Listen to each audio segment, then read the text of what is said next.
ये क्या कारण है कि गुरु जी तो सतनाम जाप कर रहे हैं 2 अक्षर का और शिष्य को मना कर रहे हैं? ये कभी हो सकता है? कारण क्या था?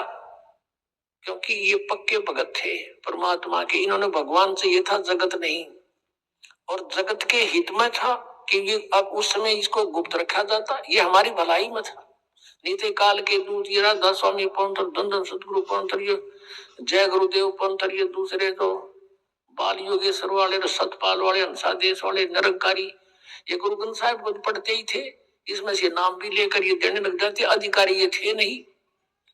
और आज हम कैसे भिन्नता बताते कि इनके पास बीज नहीं है मोक्ष का, आम का बीज नहीं सभी पंथों संतों के पास, ये बबूल भी काबली बुआ रहे तुम्हारे से, जिनका कोई यूज नहीं, काबली की कर बुआ रखी है, बीज दे रखे, मंत्र जाप दे रखे हैं, हठ योग बता रखा है, यूजलेस है वो।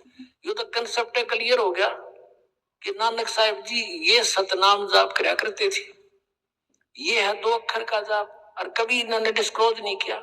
और देखा कि ये जानबूझ कर ये दिखाना चाहते थे कि मैं ये जाप कर रहा हूं, और आज के लिए ये एक प्रमाण प्रूफ एफिडेविट बन गया कि नानक जी ये जाप करते थे,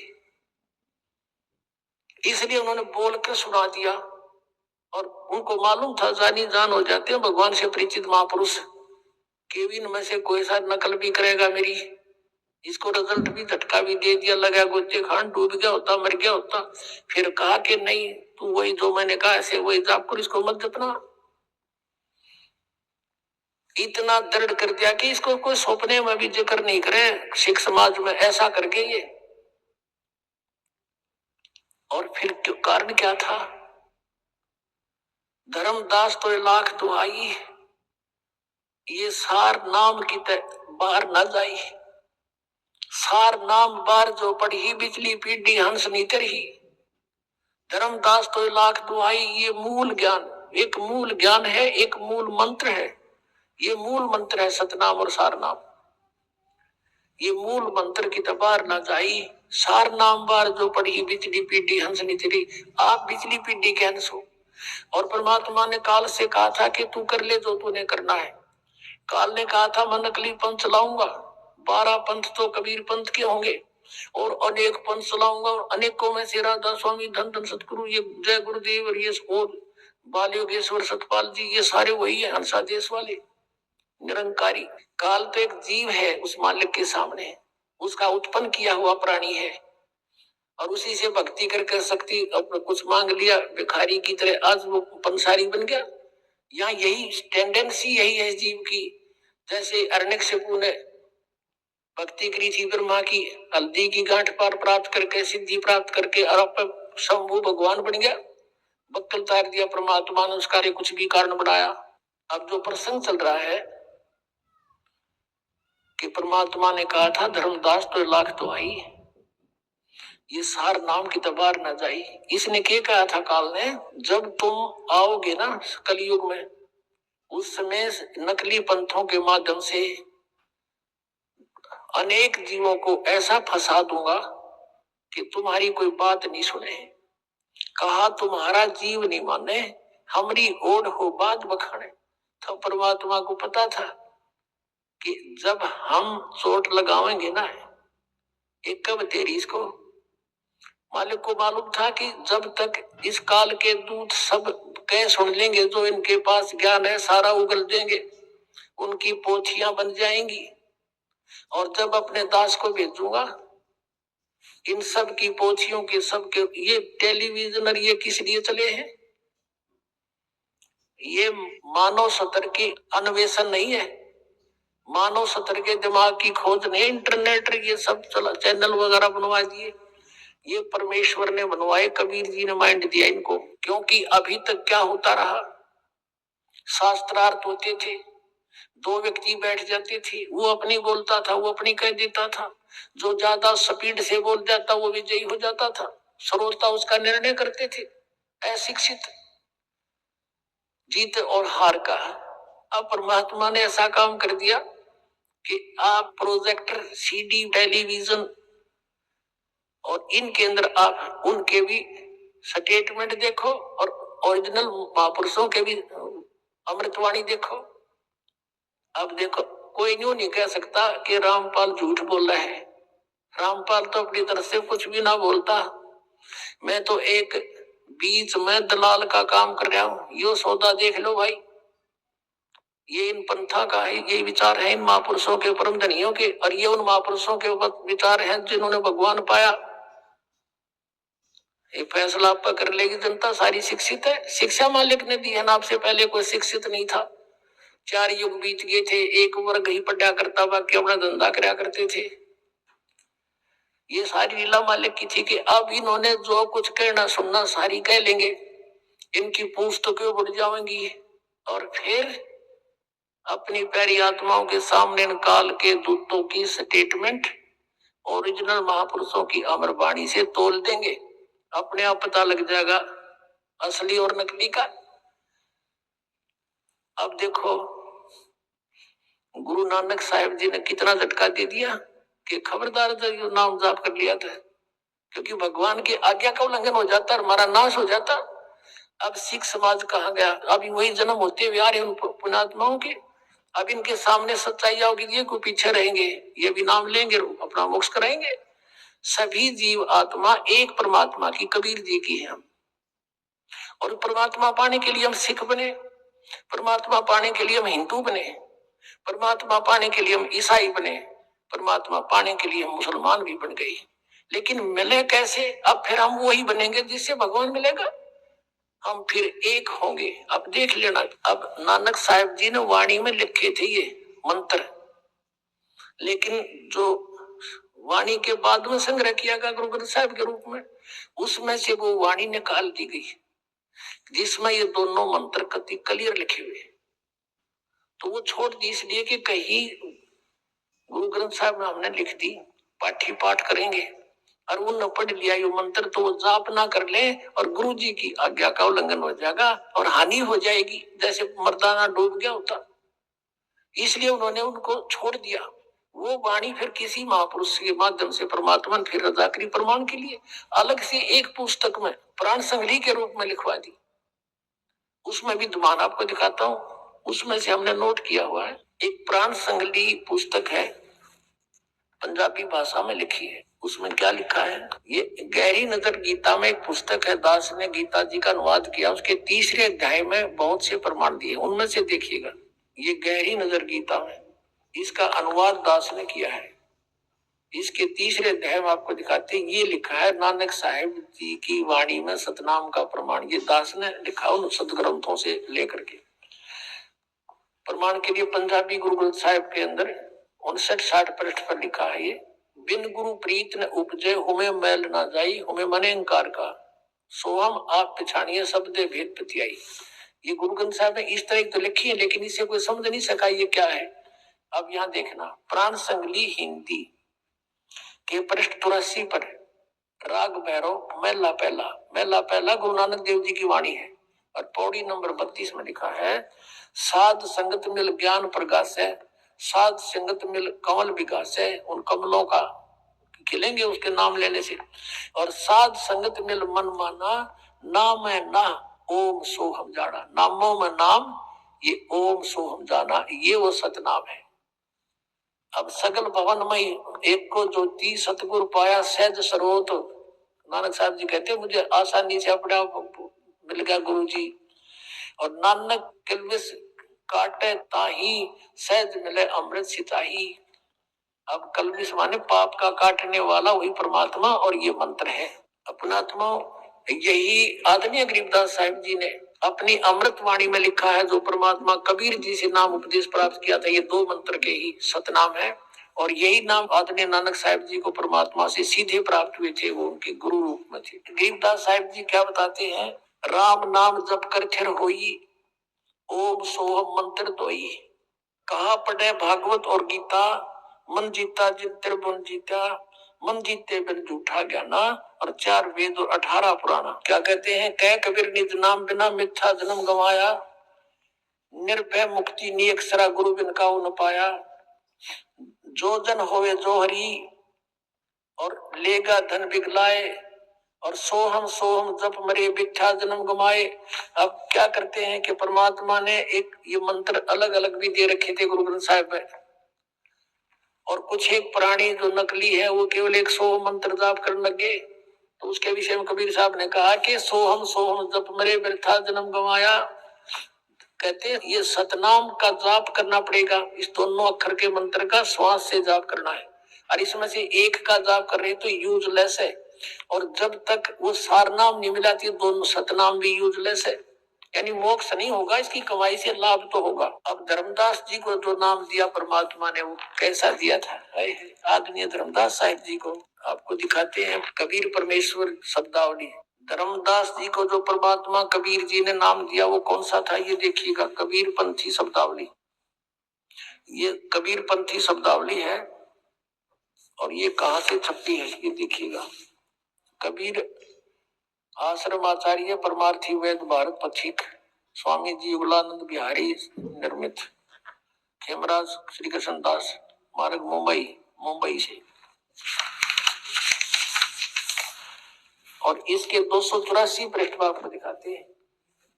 अब देखो ये 284 पृष्ठ पे है। परमात्मा ने कहा कि अजपा जाप जपो बिन जिह्वा, मूल मंत्र अरहद, बिना जीव के श्वास का जाप करना, दो मंत्र का। और यहाँ देखियो चौका की आरती जो नाम दिया जाता है उसके विषय में ये सब कुछ कहते हुए यहाँ आ जाते हैं। कहे कबीर 285 पे कहे कबीर सुनो धर्मदासा, ओम सोहम शब्द प्रकाशा। और ये कबीर पंथी पुराण के नाम दे, कोई कहे ओम श्री सतगुरुदेव वे नमः, कोई कुछ कोई एंड बैंड। वो क्या बता इनके बारे में परमात्मा ने कि मोती मुक्ता दर्शत नाही, ये जग है सब अंदरे, दिखत के तो नैन चश्म इनका फेरा मोतिया अंदरे। ये गुरुपद पाके नो दिखो बड़े पहुंच गए होंगे इन लोगों स्वर्ग दूर पहुंचा करती परम धनी की दौर का बेरा कोई ना कि सतना मना समझ मारा श्राद्ध स्वामी वाला के दौड़ की जाएंगे फिर वह। और जो साधना वो कर रहे हैं वो व्यूजलेस, वो तो आम के स्थान पर बबूल बीज रहे थे, वो भी काबली की कर कहा जाएंगे ये। अब जो प्रसंग चल रहा था पुण्यात्माओं के श्री जय गुरुदेव पंथ वालों के साथ हमारा आध्यात्मिक ज्ञान चर्चा चल रही है और आप जी को दिखा के उन्हीं के वचन है। श्री तुलसीदास जी वर्तमान जय गुरुदेव पंथ के प्रमुख मथुरा वाले तुलसीदास जी, वो उन्होंने कहा 7 सितंबर 1971 को कि वो महापुरुष वह अवतार 20 वर्ष का हो चुका है और अभी उसका भेद नहीं बताऊं क्योंकि बता दिया तो सब उसके पीछे पड़ जाएंगे। उस समय दास ट्रेनिंग कराया करता 1971 में नीलो खेड़ी पॉलिटेक्निक में जेई की ट्रेनिंग कर रहा था। जब उस समय बता दो तो मेरे पल्ले के था कुछ भी ना था। तो अब तो दास के पास वो अनमोल खजाना है। अब तो यदि इनकी दिव्य दृष्टि काम कर रही है तो ये बता दे, नहीं तो पुण्यात्मा दास ने खोल दी दिव्य दृष्टि आपकी। अब इसके आधार से पहचानो और आओ बरवाला आश्रम अपना कल्याण करवा लो। बोलो सतगुरुदेव। परम पिता परमात्मा पूर्ण ब्रह्म सर्व सृष्टि रचनहार कबीर परमेश्वर जी, ये हम सभी के जनक हैं, ये हम सभी आत्माओं के पिता हैं, उत्पत्ति करता है। हम परमात्मा की बॉडी से शरीर से उनके वचन से बाहर आए हैं। अंश रूप में हम बाहर उत्पन्न हुए, फिर हम काल के साथ यहाँ आ गए गलती से, तो हम यहाँ जीव बन गए। अपने आत्माओं हंस आत्मा अर्थात आत्मा और जीव में क्या अंतर है। जैसे स्वांगी स्वांग करते हैं और अपनी वेशभूषा पुरुष होते हुए भी स्त्री की पहन करके वो स्त्री जैसे ही लगते हैं, उसको उतार दिया जाता है तो फिर वही के वही रह जाते हैं, ऊपर की ड्रेस निकाल दी जाए। आत्मा के ऊपर ये जीव की ड्रेस लग गई तो ये जीव बन गया। इस जीव के ऊपर फिर बहुत से आवरण और डाल दिए, अन्य इसके ऊपर के और कपड़े पहना दिए। तो ये जब तक इन कपड़ों के अंदर है तब तक ये भिन्न भिन्न प्रकार के रूपों में रहता है, जीव कहलाता है। और ये जब सभी इसके ऊपर से ये स्वांग वस्त्र उतर जाते हैं तो फिर ये आत्मा ही रह जाता है। परमात्मा बताते हैं कि मेरे हंसा भाई, हंस रूप था जब तू आया, अपना स्वरूप अब भूल में भूल जाता था जीव कहा आया। अब हमने फिर से इन सभी स्वांग को त्याग कर उसी सतिथि में पहुंचना है, हंस आत्मा की सतिथि में। जब तक हम जीव हैं, हमारे अंदर जितने ये आवरण चढ़े हुए हैं, इनके कारण हम अच्छी तरह अपने आप को नहीं समझ पाते। हमारे अंदर बहुत से विकार विद्यमान रहते हैं। परमात्मा ने आकर के हमें ये जानकारी दी है कि तुम यहाँ काल के लोक में रह रहे हो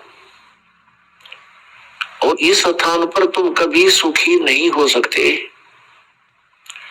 प्रत्येक प्राणी सुख की खोज में है। उन्होंने सुख को कौन सी दृष्टिकोण से तोल रखा है? अब जिसके पास संतान नहीं है वो सोचता है मेरा संतान हो जाए मैं सुखी हो जाऊंगा। जिसके आंखें नहीं है वो ये सोचता है भगवान मुझे आंखें दे मैं सुखी हो जाऊंगा। निर्धन ये सोचता है कि मेरे पास धन हो मैं सुखी हो जाऊंगा। रोगी ये सोचता है मैं रोग मुक्त हो जाऊं मैं सुखी हो जाऊंगा। पुण्यात्मा, ब्लाइंड मैन इन आंखों वालों से पूछ ले कि वो कितने सुखी है। जिनके संतान नहीं है वो संतान वालों से पूछ ले वो कितने सुखी है।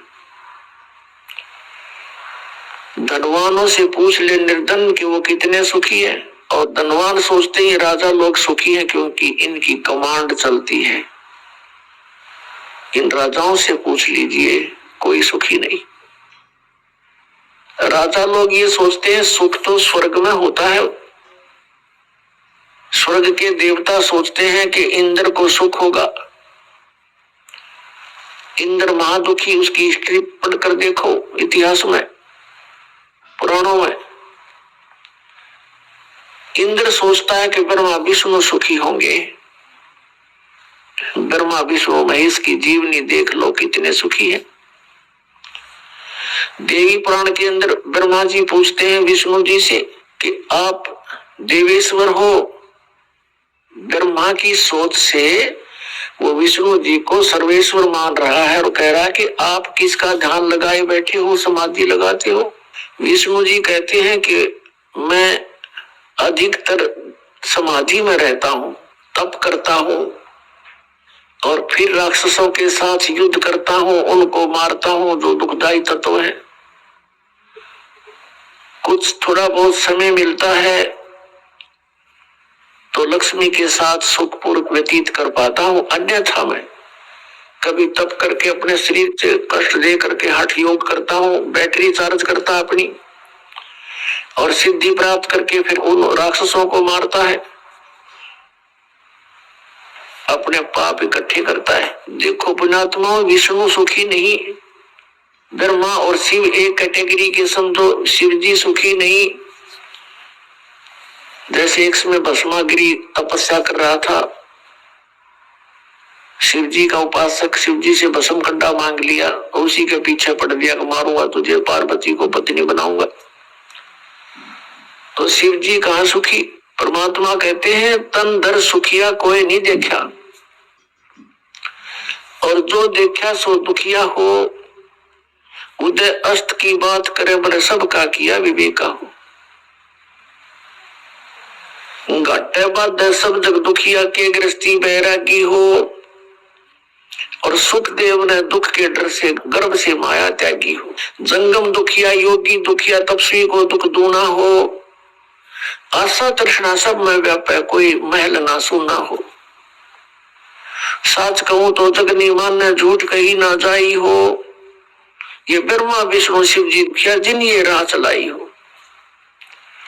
सुरपति दुखिया भूपति दुखिया रंग दुखी विपरीती हो। कह कबीर और सब दुखिया एक संत सुखी मन जीती हो। यदि तुम यहां सुख खोज रहे हो वो आपकी भारी भूल है। परमात्मा ने अपने सच्चिदानंद गणब्रह्म की वाणी में कबीर वाणी में कहा है, उसमें कुछ फार्मूले बताए हैं इस काल के लोक में जीने के लिए और आत्म कल्याण करवाने के लिए। इस फार्मूलों में से एक ये भी फार्मूला है कि जो राखे त्यों ही रहूं, हमरा क्या चारा और खाने जाद खरीद हूं गुलाम तुम्हारा। परम संत की खोज करके उस पूर्ण परमात्मा की भक्ति में लीन हो जावे और फिर परमात्मा से यही प्रार्थना करे कि जैसे आप रखो प्रभु अपने बच्चे को, उसी तरह रखना।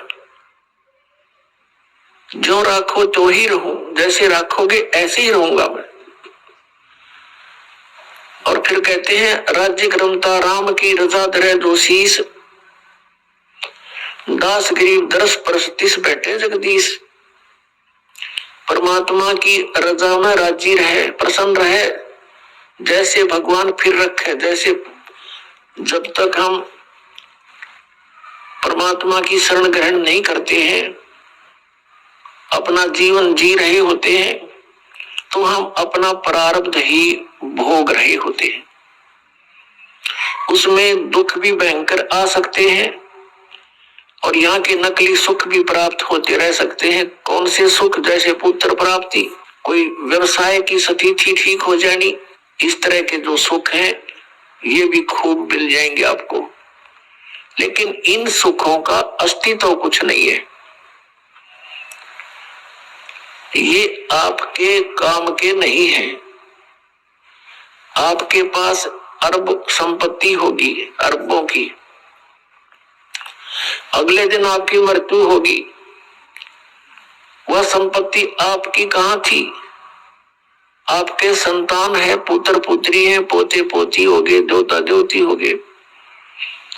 आप मृत्यु के उपरांत पशु योनि प्राप्त करके कुत्ते में घूम रहे हो, सैर सपट्टा करते उन गलियों के आगे से, आपको टूक भी ना डाले हुए। कहने का भाव ये है कि इस स्थिति को समझकर, यहाँ के सब इन कर्मों और आध्यात्मिक मार्ग को समझकर हमने अपने जीवन को एक सुचारू करना है। जब तक हम परमात्मा की शरण में नहीं है तो दोनों प्रकार के आपके ऊपर वो संस्कार प्रभावी रहेंगे। जब आप परमात्मा की शरण में परम संत के माध्यम से आ जाते हो, फिर आप अपनी मर्जी मत चलाओ। अपने यहाँ दीर्घ रोग लगा हुआ है जन्म और मृत्यु का, और हमने ये रोग कटवाना है। ये भयंकर जो है रोग है आपका, और ये बीमारी सबका लगी हुई है। ये ब्रह्मा विष्णु महेश के भी यही बीमारी है, इनको भी जन्म मृत्यु का रोग है। और आप जी ब्रह्मा विष्णु महेश से ऊपर किसी को मानते नहीं थे, विशेषकर पवित्र हिंदू धर्म के श्रद्धालु। और ये भी जन्म मृत्यु के रोग में, सर्वपुरुष यानी ब्रह्म भी जन्म मृत्यु के रोग में, अक्षर पुरुष भी जन्म मृत्यु के रोग से ग्रस्त। केवल एक परम अक्षर ब्रह्म जिसको सत्य पुरुष कहते हैं, वो कबीर देव हैं, कबीर साहब, वो इस जन्म मृत्यु के रोग से मुक्त है और वे वैद्य हैं, इस रोग के नाश करने वाले। तो हमने वो रोग नाश करवाना है। तो रोग नाश कराने के लिए हम कहां जाते हैं? हॉस्पिटल में। दीर्घ रोग होता है तो डॉक्टर उनको एडमिट करता है या ओपीडी से भी औषधि देकर भेज देता है। तो तो फिर उस मरीज ने, उस पेशेंट ने डॉक्टर की प्रत्येक सलाह पर ध्यान देना चाहिए, प्रत्येक औषधि को समय पर सेवन करना चाहिए, तभी वो रोग मुक्त होगा, अपनी नहीं चलावे। अब जैसे हाई ब्लड प्रेशर के मरीज को नमक और घी निषेध किया है वैद्य ने, और वो अपनी चलाता है कि नहीं थोड़ा सा तो खा ही लेता हूं, तो उसको हानि होगी, मृत्यु को प्राप्त हो जाएगा, रोग नाश के स्थान पर उसका अपना नाश हो जाएगा। ठीक इसी प्रकार आप जी यहाँ आओ रोग नाश कराने के उद्देश्य से आओ। कौन सा रोग? जन्म और मृत्यु का। अन्य संसारिक सुख अक्षीणिक है, आपको यही थोड़ा सा राहत देकर के फिर आपके साथी नहीं है ये। और इस परमेश्वर की शरण में आने के बाद, कबीर परमेश्वर की शरण में, आपको संसारिक सुख भी मिलेंगे, लेकिन इतने ही मिलेंगे जितने आपको आवश्यक है। इससे अधिक आप डिमांड करोगे तो समझ लेना कि आप घी और नमक चाह रहे हो, जिसको डॉक्टर कभी अलाउड नहीं करेगा। साईं इतना दीजियो जामे कुटुंब समावे, हम भी भूखे ना रहे, तिथि न भूखो जावे। परमात्मा कबीर देव जी स्वयं चलकर आते हैं सतलोक से, और वो हमें यहाँ तत्व ज्ञान बताते हैं, पूरा आध्यात्मिक ज्ञान से परिचित कराते हैं, और हमें यहाँ भक्ति करने के लिए जो जीवन शैली अपनानी चाहिए उसका भी विधान बताते हैं। उसके लिए क्या बताते हैं कि परमात्मा से इतना ही मांगो, अधिक नहीं। साईं इतना दीजियो जा मैं कुटुंब समावे, हम भी भूखे ना रहे, अतिथि ना भूखा जावे। इसमें सब कुछ आ गया। जा मैं कुटुंब समावे अर्थात रिक्वायरमेंट ऑफ द फैमिली, यानी हमारे परिवार की आवश्यकताएं पूरी हो।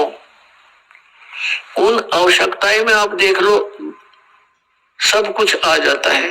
रहने के लिए एक झोपड़ी हो, कुटी हट हो, पर्याप्त है, और वस्त्र कपड़े रोटी ये मिलते रहे। और पुण्यात्मा अब बुद्धिमान समाज है, जब हमने परमात्मा पाना है तो उसमें अगरम मगरम नहीं चलेगी, अपना नहीं चलेगा बिल्कुल भी। अगर अपनी चलाओगे तो आप फेल हो जाओगे। आदेश परमात्मा का पालन करना पड़ेगा। जैसे सीता जी को हिदायत दे दी गई थी कि ये रेखा आपकी कुटिया के चारों तरफ लगा दी गई है, इसे बाहर मत जाना, बाहर जाओगे तो आप पर बहुत आपत्ति आ सकती है, कोई हिंसक पशु भी आपको हानि पहुंचा सकता है, और कोई दुष्ट वृत्ति का व्यक्ति भी आपको दुख दे सकता है। अब उसी समय रावण आ जाता है एक महात्मा रूप बना के, और कहता है माई भिक्षा दो। सीता जी ने कहा तुम अंदर आके ले लो महात्मा, यहाँ जाओ मेरे निकट। रावण आगे को चला तो उस रेखा के पास आते उसमें से एक अग्नि की लपट निकली, और रावण 10 कदम पीछे जा गिरा। अब रावण ने कहा कि माई भिक्षा बाहर आकर दे दे, साधु संतों के साथ ऐसा नहीं करते, इसमें तो बहुत शक्तिशाली मंत्रित रेखा है ये। अब सीता ने सोचा था, वो जीव संज्ञा की सोच थी कि महात्मा खड़ा है क्या फर्क पड़ता है, अभी आटा देकर वापस आ जाती हूँ। जो भी उसके पास उपलब्ध था फल फलूट, वो भिक्षा लेकर बाहर को चली, और जो ही उसकी झोली में आटा डालने की चेष्टा की, उसी समय बाजू पकड़ ली रावण ने और घेर ली कंधे पे, जा पटकी वहां पर अपने 9 लखे बाग में। अब उसकी जीव संज्ञा की सोच ने कौड़ कहानी बिगाड़ दी। आप महाकष्ट होगा, करोड़ों व्यक्ति मरवा दिए उसको छुटवाने के लिए। क्या वो मूर्ख थे जिसने ये कहा था इससे बाहर मत जाना? तो पुण्यात्मा, यदि आपने परमात्मा पाना है और ये जीवन सुखी बनाना है तो परमात्मा की प्रत्येक मर्यादा को, प्रत्येक नियम को लक्ष्मण रेखा समझ लेना, और फिर सुख ना हो फिर दास को कहना। तो क्या बताते हैं, जैसे हम अरबपति है, खरबपति है, वो माया आपके कौन सा काम देगी? कल को मृत्यु हो जाती है और पैसा वैसे ही नहीं बनता। इसको जोड़ने में देखो कितने जो ना पाप इकट्ठे करने पड़ते हैं प्राणी को, और मानसिक शांति नहीं रहती उसको। तो परमात्मा ने हमें बताया है कि साईं इतना दीजिए जिसमें कुटुंब समावे, हम भी भूखे ना रहे, अतिथि ना भूखा जावे। अब क्या बताते हैं परमात्मा? कहने का उद्देश्य ये है कि जैसे मालिक राखे उसी तरह आप रहना, फिर अपनी सोच को त्याग देना। हमने पैसों की और इन कोठियों की आवश्यकता कितनी है, किस लिए है? मकान बनाना इसलिए आवश्यक है, चाहे वो किसी टाइप का हो, झोपड़ी हो, कुटिया हो, कच्चे या पक्की छत हो, जैसी भी हो। उसका उपयोग कहाँ करते हैं, उसका प्रयोजन क्या है कि गर्मी सर्दी से हमारे शरीर की, बॉडी की रक्षा करें, और वर्षा आधी से भी बचाव बने, हमारे कपड़े गिल्ले ना हो, हम सुरक्षित बैठकर चैन से रात काट सके और भगवान को याद कर सके। और 10 कोठियां बना रखी हैं, एक कोठी में 10 कक्ष हैं, व्यक्ति एक कक्ष के और एक चारपाई पर 3x6 के कितना स्थान मुश्किल से ग्रहण करता है, और बाकी वह क्या है, वो बकवाद है, व्यर्थ है। कहने का भाव ये है कि हमने परमात्मा की प्रत्येक मर्यादा को पालन करके सफल होना है। हम विवाह करते हैं बेटे और बेटियों का, कितनी बकवाद कर रखी है, कैर बना रखा है, यो हमने अपने आप ही अपनी बुद्धि से, जीव संज्ञा से। बच्चों का विवाह करना है, सिंपल वे से कर दो, ब्याह तो करना है, उनका संयोग जोड़ा जाड़ा परमात्मा का वही जुड़ता है, और उनका विवाह कर दो सिंपल वे से, समस्या हल हुई। इसी कारण से इन बेटियों को बोझ बना लिया जो गौ जैसा धन होता है। अब हमने इस तरह अपने इस पसरे हुए समाज की कुरीतियों को, रीतियों को भी ठीक करना है, तब हम हल्के होकर भक्ति कर सकेंगे। अब थोड़ा सा समय अवश्य लगेगा, लेकिन बुद्धिमान समाज को स्वीकारना पड़ेगा। अब जैसे किसी भी कारण से कपड़ों का आदान प्रदान करते हैं लोग, दिखावा है, वो ड्रामा है। किसी के पुत्र प्राप्ति होती है, उसके लिए झुगले ले चलेंगे, माता बहन वीर, बुआ वीर, रिश्तेदार वीर, को जान पहचान वाले वीर, उसका 50 कपड़े धरा है, और पैर को ना 10 साल थे, फिर वो बड़ा हो जाए, वो व्यर्थ हो जाए, व्हाट इज यूज। तो इस तरह की जो बातें हैं, जो परंपरा पड़ी हुई है, उसको भी हमने सेट करना होगा, और तभी हम सुखी होंगे। कोई त्योहार मनाते हैं, उसके ऊपर बहन को देकर आते 100-200 रुपए का, और किराया ला देते 400 रुपए। अब उस बहन को क्या उन 200 रुपए के आइटम आप लेकर गए, वो वहां उपलब्ध नहीं थे, और बहन जब इस मार्ग से परिचित होगी वो बिल्कुल ग्रहण नहीं करेगी आपसे कुछ भी, क्योंकि वो उसके ऊपर भार बनता चला जाएगा, और फिर एक संस्कार बनता चला जाएगा। ये संस्कार हमें फिर यही पटक देता उठा करके। अब प्रसंग चल रहा है कि तन धर सुखिया कोई नहीं देखा, और जो देखा सो दुखिया हो। उदय अस्त की बात करे, मन सबका किया विवेका हो। कहते हैं घाटे बाद सब जग दुखिया, क्या गृहस्थी बैरागी हो। गृहस्थी तो लाभ हानि में वही दुखी, क्योंकि लाभ हो गया था फिर वो सोच चिंता उसको, इसको कहाँ लगाऊं।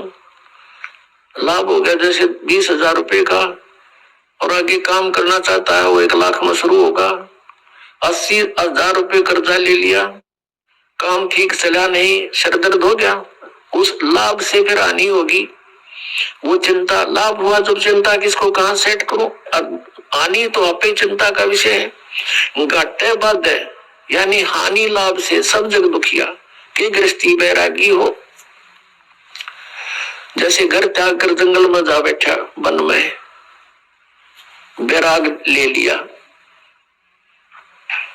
और वहां जाके क्या होगा, जाती भूख लगेगी, सर्दी है तो सर्दी दुखी करेगी, वर्षा आएगी वर्षा, ओले आगे ओले टाट में लगेंगे। फिर उसके लिए उसने वहां सारा सांग जोड़ना पड़ेगा, कोई झोपड़ी भी डाल लेगा या कोई गुफा बनावेगा, भूख लगी रोटी मांगने के लिए गांव में आवेगा, मतलब सारा सांग जो का, तो फिर क्या फायदा हुआ जाने का। परमात्मा कहते हैं डेरे डंडे खुश रहो और खुश रह लेनी मोक्ष, जो प्रहलाद पार हो गए फिर डेरे में के दोष। और जो जंगल में चले जाते हैं वन में, वो केवल मात्र ड्रामा कर रहे हैं, क्योंकि उनकी साधना शास्त्र विरुद्ध है, उनको ज्ञान नहीं, और उनकी देखकर उस ऊट पटांग सी साधना को रहने के करने को हम उसे प्रभावित होकर के मान लेते हैं कि तो बड़ा महान आत्मा है। परमात्मा बताते हैं अपनी अमृतवाणी में, केले की कोपीन है जो फूल पान फल खाही, और नरक का मुख नहीं देखते जो बस्ती निकट ना जाही। वो जंगल के रोज है और मनुष्यों बिद के जाही, निस्दिन फिर उजाड़ में भगवान मिले नहीं। एक व्यक्ति बता रहा था कि मैं जो चलागा ऋषि के साइड में, वहां कुछ व्यक्ति बैठे थे, 30-40 वर्ष पहले की बात है, और उनसे मैंने पूछा आप कैसे यहाँ बैठे हो। उन्होंने बताया कि इस जंगल में एक बहुत बड़ा महात्मा रहता है, नीवस्त्र रहता है, और केवल केले के पत्तों से अपने गुप्तांग को ढक के रखता है, और वो कभी कभी बाहर को निकलता है, जिसको दर्शन हो जाए उसका बेड़ा पार हो जाता है। हम देख रहे हैं कि शायद आ जावे। तो उनमें से एक कह रहा था कि एक दिन मैं ऐसे ऐसे यहाँ बैठा था, अचानक वो निकल आए और मुझे देखते ही एकदम वापस कर गए और भाग कर बहुत गहरे जंगल में चले गए, दर्शन हो जाते तो बेड़ा पार हो जाता। वो कहते हैं वो कहीं मांगने नहीं आता, वही फल पत्ते फूल वगैरह खा करके रहता है। इसके विषय में सूक्ष्म वेद के अंदर परमेश्वर ने कहा, कबीर सच्चिदानंद घन ब्रह्म की वाणी में, कि केले की कोपीन है, यानी लंगोट बना रखा केले के पत्ते का, और फूल पान फल खाही, फूल फल पत्ते खा के गुजारा कर रहे हैं, और नरक का मुख नहीं देखते, वो आदमियों के निकट नहीं आता, नरक का मुख नहीं देखते, और बस्ती निकट न जाही। वो जंगल के रोज हैं, नील गाय जिसको कहते, भटकते फिर धक्के खाते अंडे जंगल में, घास फूस खाओ, क्या उनको भगवान मिल जाएगा। वो जंगल के रोज हैं जो मनुष्यों बिद के जाई, आदमियों ने देख के बिद के डरे, रुक जा छुप जा जंगल में जाकर के, वो तो जंगली जानवर है, वो महात्मा नहीं है। और निस्तिन फिरो उजाड़ में परमात्मा पावे नहीं। ऐसे बेशक से कहीं भटकते रहो इस जंगल में बियाबान में, ये विधि परमात्मा पाने की नहीं है। फिर परमात्मा क्या बताना चाहते हैं कि घाटे बाद सब जग दुखिया के गृहस्थी बैरागी हो, और सुखदेव ने दुख के डर से गर्भ में माया त्यागी हो। सुखदेव जी को पता चला मां के गर्भ में, क्योंकि इस प्राणी को वहां याद रहता है कि तू कितनी बार कितने कष्ट उठा चुका है, कितनी बार तेरी पशु योनिया और अन्य प्राणियों की योनिया प्राप्त हो चुकी है तुझे। फिर ये कहता है, वहां रोता रहता है क्योंकि वहां घोर कष्ट होता है इसको, और कहता है भगवान अब कि मेरा शरीर ठीक ठाक बाहर निकल जाए, आपको आजीवन याद करूंगा, कोई बकवाद नहीं करूंगा। अब मुझे सब याद है कि मैंने पिछले जन्म कितने खराब कर दिए।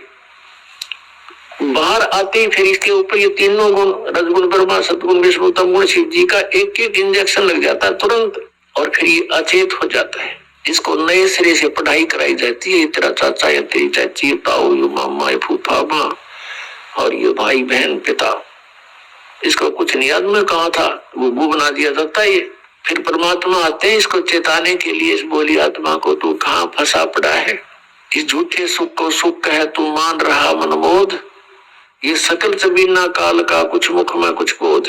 फिर बताते हैं कि जंगम दुखिया योगी दुखिया तपस्वी को दुख दूना हो, आशा तृष्णा सबको व्यापे कोई महल ना सूना हो। इच्छाएं सबके अंदर विद्यमान है, चाहे कोई गृहस्थी है चाहे बैरागी है। और जब तक ये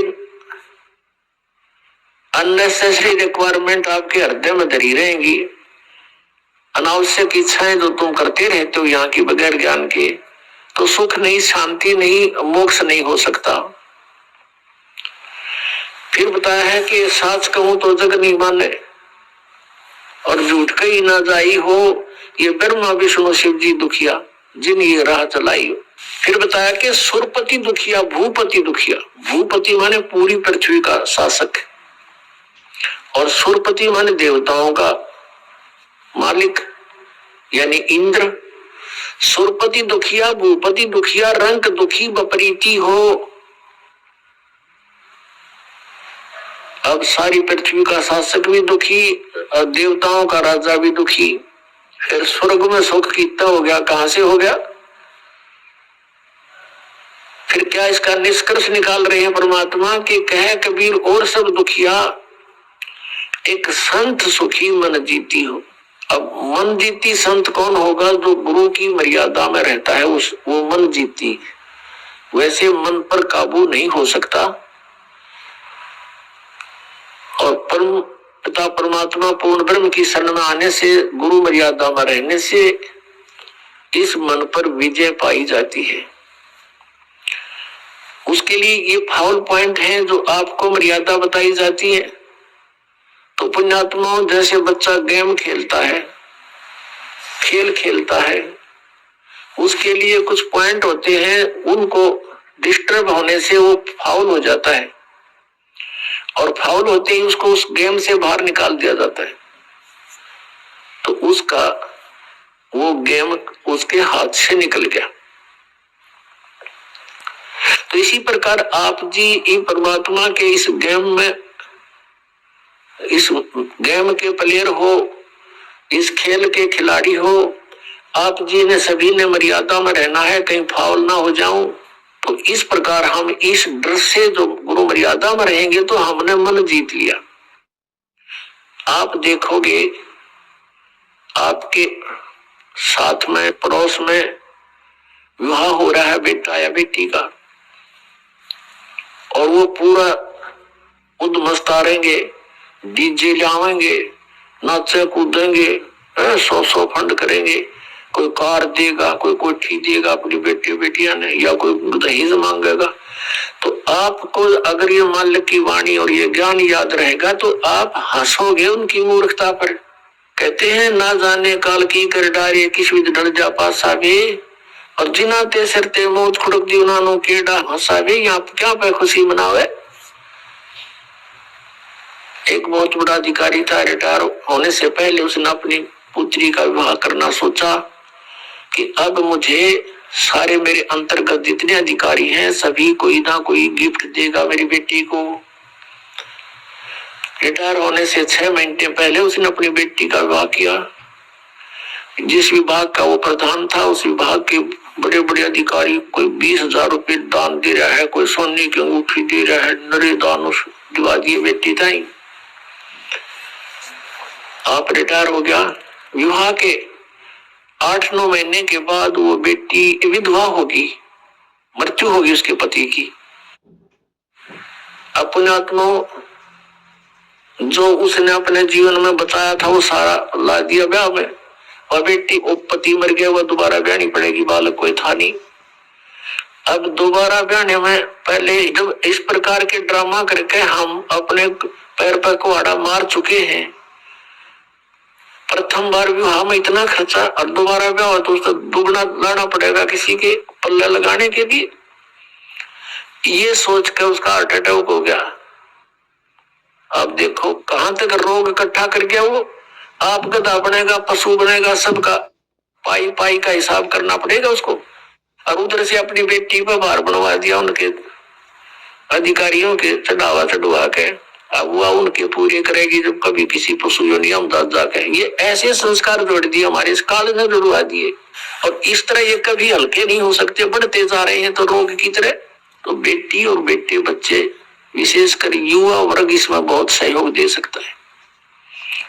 वैसे तो बुजुर्ग भी बालक नहीं आजकल, पहले वाली बात नहीं है कि वो रूढ़िवादी है, अच्छे और बुरे को तुरंत सोचते हैं। तो सबने मिलकर, विशेषकर भक्तों ने अवश्य इस बात पर जोर देना चाहिए, जो हमारी भक्ति बाधक मर्यादाएं हैं उनको तुरंत त्याग देना है। तब हम भक्त बनेंगे, आसानी से भक्ति करेंगे, हल्के होकर करेंगे, टेंशन रहित हो जाएंगे। दो रोटी का रोला है। और जब कहते हैं पौ फाटी पगड़ा बया, जागी जिया जून, और सबका हो को देता है, ये चौथ समाना चून।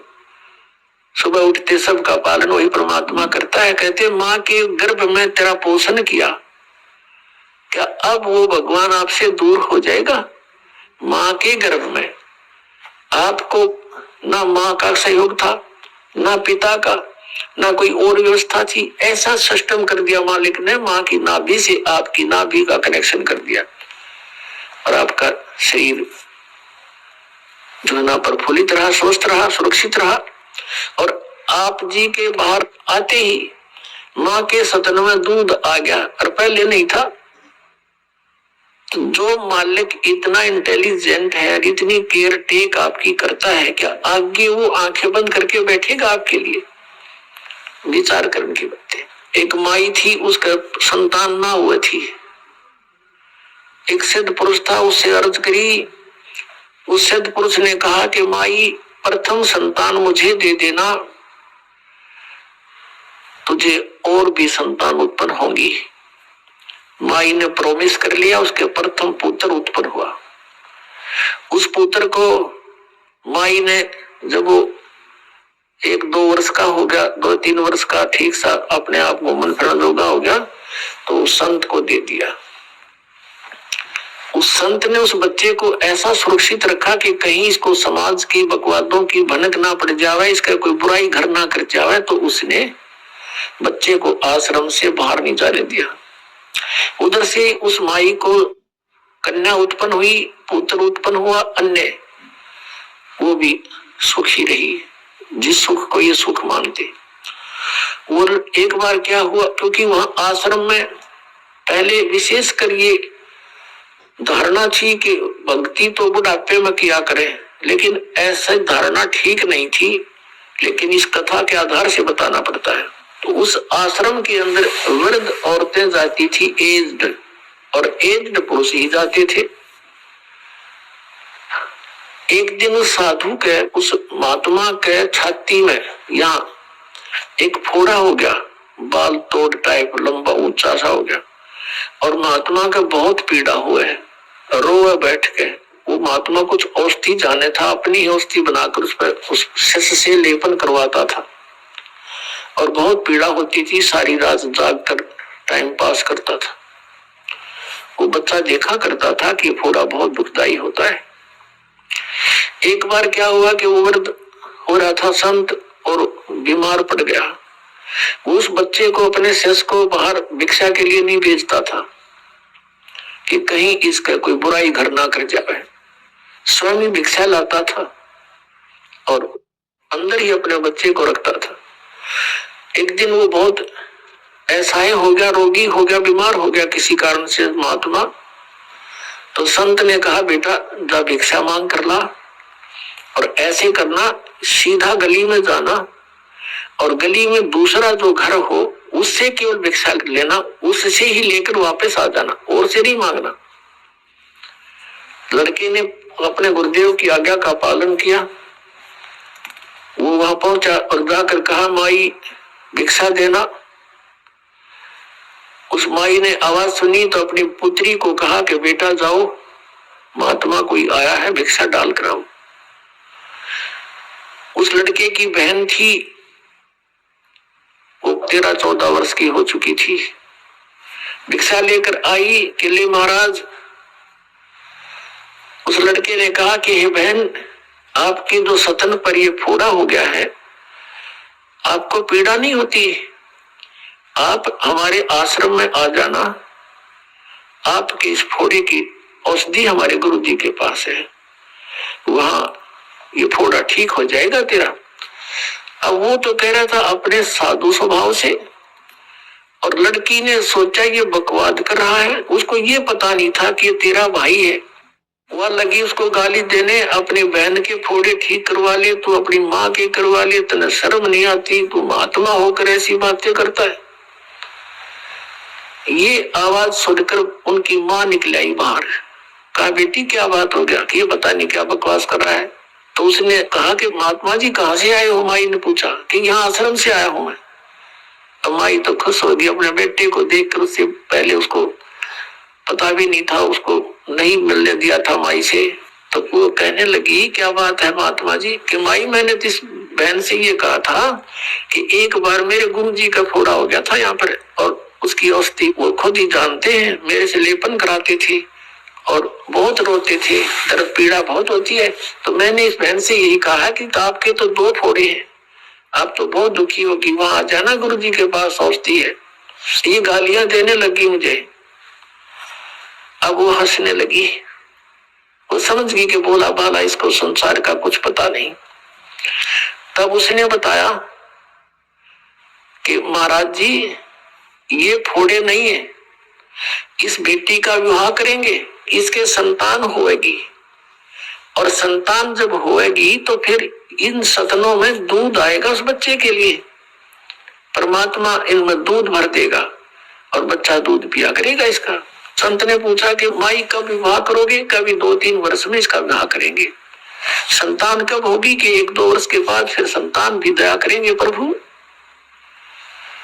अच्छा तेरा गजब भैया, भगवान इतना ध्यान रखता है कि अब बच्चा होगा 5-6 वर्ष के बाद, और व्यवस्था पहले कर दी उसकी आहार की, वही पटक दी वह जोड़ी जो थैला ले रखा था आटा मांगने का, वही पटक दिया।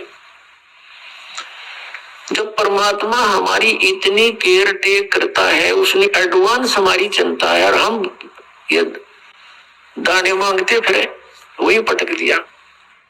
अर्जा बैठा अपने आश्रम में। उधर से उस माई ने बताया कि बेटी ये तेरा भाई था जो संत ने मांगा था हमसे, और उसी की देन हो तुम भी, और ये तेरा दूसरा भाई भी। इसको पता नहीं था बच्चे को, ये कोई दुर्भावना से नहीं आपसे बातें कर रहा था। अब उधर से उस महात्मा ने पूछा कि बेटा कुछ मांग कर लाया? अगर नहीं गुरुजी। क्या बात होगी? महात्मा ने सोचा बालक है, किसी ने कुछ कह दिया होगा, नया नया गया था, थैला वेला कहाँ डाला, पटकाया मुंह थैले को। अरे किसने क्या कह दिया? कि कहना नहीं महाराज जी, जब भगवान हमारा इन एडवांस केयर कर रहा है तो आज हम मांगते फिरेंगे, तो जब माँ के पेट में और माँ के बाहर आने से दूध दे रहा है, हमारे पहले व्यवस्था किए बैठा है, तो महाराज जी यहाँ भी तो देंगे, हमें डेरे में क्यों नहीं देंगे वो? अब महात्मा इतना विवेकशील नहीं था। ये तो कहते हैं पिछले तप से होते हैं पूर्ण हंस मुराद, पिछले संस्कारों से ऐसी दंडता आती है। अब महात्मा ने सोचा यू नकमा आप भी भूखा मरेगा और मन ने भी मारेगा। अब वो महात्मा अलाचार बैठ गया, ठीक से भाई नालायक आ गया तो मेरे पास। इतने में गांव में मालिक की कृपा देखो, कहते हैं सोचल छिद्र मैं करूं। ऐसे ही किसी घर में जाकर के सरता चला जी के भाई ऐसे ऐसे एक महात्मा का शिष्य आया था, और कोई उसकी कई कवा सुनी होगी, और वो आड़े थैला भी फेंक गया, आटा ना ले गया आश्रम में, और महात्मा और वो बालक दोनों भूखे बैठे हैं।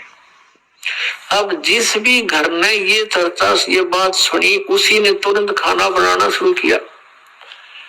बढ़िया रोटी खीर सब्जी बना के और ले का आश्रम की तरफ चल पड़े। 2 घंटे के अंदर अंदर वहां पर 20 व्यक्ति लेकर के अच्छा भोजन खीर और सब्जी रोटी बढ़िया बनाकर, महाराज जी हमने पता चला था बच्चा जो है ना थैला फेंक आया, आटा मांगन नहीं गया, आप भूखे हो गए इसलिए हमने आपके लिए ये भोजन बनाकर लाए, और सबने मिलकर व्यवस्था कर दी। महाराज जी आपने कहीं नहीं जाना, प्रतिदिन आपके आश्रम में 2-2 समय का आहार और दूध यही आपको प्राप्त होगा। पुण्यात्मा, ये भले ही आपको कथा लगती हो, परमात्मा कहते हैं जैसे मैं कहूं ऐसे करके देखो। अब जैसे परमात्मा ने लीला की थी कबीर परमेश्वर जी ने, वो एक एग्जाम्पल कोड करने आते हैं। स्वयं परमात्मा सतलोक से अपने मुक्ति धाम से चलकर आते हैं। यहाँ हम उनकी आत्माएं हैं, हमारे लिए वो यहाँ कष्ट उठाते हैं और हमें एक उदाहरण पेश करते हैं कि तुम ऐसे रहो और विश्वास करो मेरे पे, और फिर देखना तुम्हारे किस प्रकार दुख दूर होते हैं। तुम विश्वास नहीं कर पाते क्योंकि आप जी को काल भगवान ने इतना विश्वासहीन कर दिया कि जो साधनाएं तुम करते थे उनसे आपको कोई लाभ नहीं होता। तो इसलिए दृढ़ता नहीं आती, लेकिन आत्मा चाह भगवान की त्यागती नहीं। आप लगे भी रहते हो, लाभ कुछ होता भी नहीं, इसलिए आप में दृढ़ता नहीं आती। और विश्वास हुए बिना भगवान आपके कोई भी कार्य नहीं कर सकता, ना मोक्ष वाला ना संसारिक। तो विश्वास करने के लिए हमने परमात्मा के वचन पर रुकना होगा।